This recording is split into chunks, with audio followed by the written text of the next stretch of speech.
suis Alexis Akelegoro, maire de la commune Lac 1 et sénateur de la protection de l'air. L'électricité, c'est la vie. Et ce projet a eu grand impact sur la population en ce sens que nous sommes sur la frontière et il aide à lutter contre l'insécurité. Il crée des activités génératrices de revenus pour les femmes parce que les femmes restent longtemps plus dehors et elles vendent beaucoup plus. Elles contribuent à la paix des ménages, en ce sens que ça crée des activités génératrices de revenus et les hommes aussi restent à bavarder, ce qui fait que cela entraîne une relative paix dans les ménages. Mais également, ça améliore le taux de réussite scolaire. Parce que les enfants qui n'ont pas d'électricité chez eux se retrouvent sous ces lampadaires publics-là et ça devient un lieu de salle d'études à ciel ouvert. Ça veut dire que ce projet-là est un projet tout bénéfice pour nous.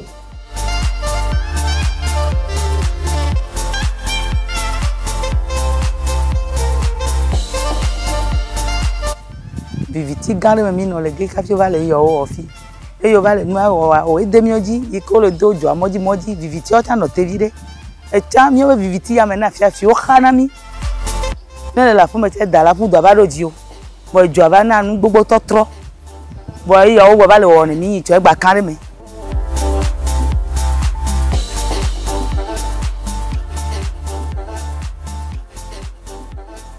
Les nouvelles installations viennent remplacer ce que nous appelons les araignées, qui sont source d'accidents, qui sont source de mauvaise qualité de l'énergie.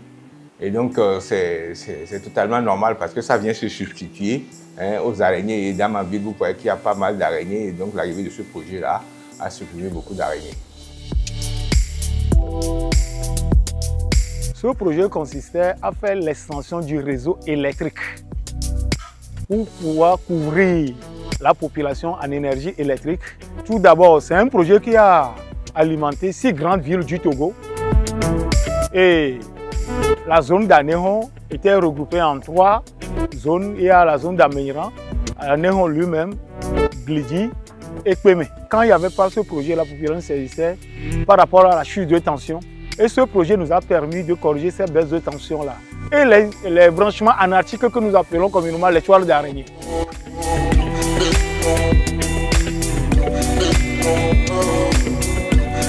Avant, quand vous venez ici, vous allez constater qu'il y avait les toiles d'araignée, on dit souvent. Il y avait ça partout.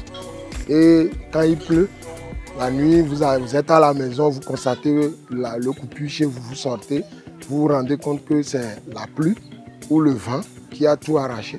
Et puis, le rechargement des compteurs cache power. La nuit, vous n'avez pas de crédit, il faut sortir, faire des distances de 300-400 mètres pour charger vos compteurs. Et ça crée beaucoup de problèmes pour nous dans la zone ici.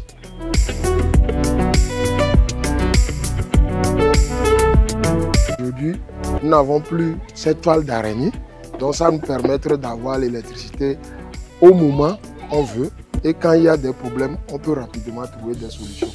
Et on a mis quelques lampes d'éclairage public. Nous avons des espaces qui sont éclairés la nuit pour éviter des fois. Chez nous ici, il y a des herbes. Le serpent qui circule partout et qui fait des dangers des fois pour les enfants. Aujourd'hui, je crois qu'on a des solutions pour ces problèmes.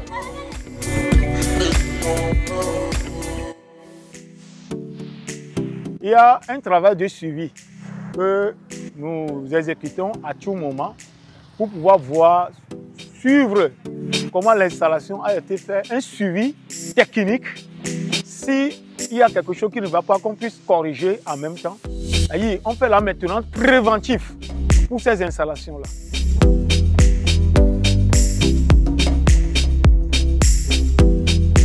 Quand quelqu'un vous donne un truc, il faut l'entretenir. Nous devons veiller d'abord à l'entretien de ces poteaux. La sensibilisation chez nous est permanente pour leur parler des enjeux liés à un bon usage de l'électricité afin de pérenniser l'installation qui nous a été faite. d'abord, je voudrais remercier le président du conseil, remercier nos ministres de tutelle et la société. Plus précisément aussi, je voudrais remercier la BIDC qui nous a accompagnés. Je suis le président, je suis le BIDC. Je profite pour remercier le président du conseil pour ce don, cette aide, la manière dont il pense à nous, les populations les plus reculées d'ailleurs. Et je profite aussi pour dire merci au BIDC qui a financé ces projets.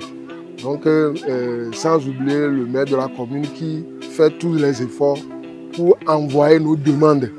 Mes premiers mots de remerciement sont à l'endroit du président du conseil qui a eu l'heureuse idée d'inclure Anéron dans ce projet, mais aussi au président de la BIDC qui a compris le caractère transfrontalier de la ville d'Anéron pour l'inclure dans un projet financé par une organisation transfrontalière, notamment la CEDEAO.